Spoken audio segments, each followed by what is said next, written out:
pleasure to say a few words describing my native city, of which all Novocaspians are so proud. The Roman legions founded the city in the year 79 and abandoned it in the year 385. I wonder what those Romans would think if they could view the fine city as it is today. We have just seen glimpses of Grainger Street and Grey Street, two of the city's main arteries. And after that, we see a bird's eye view from the top of the Greys Monument. Then we see the 4 bridges which cross the River Tyne.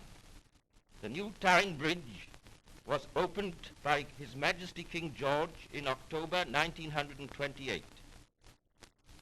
On it, the great bridge across Sydney Harbour has been modelled.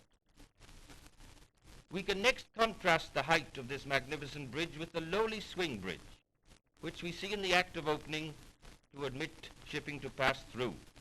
This bridge is built on the exact site of the first Roman bridge, which was built 2,000 years ago, and the old Tyne Bridge, which was swept away by a flood in 1771. The central station stands immediately beside the bridge, and the largest railway junction in the country leads into it. We are just in time to see the Flying Scotsman arriving from the south. The greatness of the city has been built up on coal and shipping, and the accessibility by water through its magnificent river, the Tyne, has largely helped towards this. Only 50 years ago, a man could wade across the river, and now the largest vessels proceed above bridge. We've seen coaling stays, and now we proceed downstream towards North and South Shields, the busy tugboats plying their trade across the river.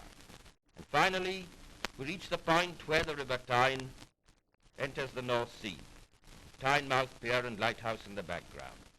From the battlements of the old Norman keep, we look across the river, and at the close of day, when toil is ended, the moonlight brings peace and quietude to the scene, just as it must have done to the Romans 2,000 years ago.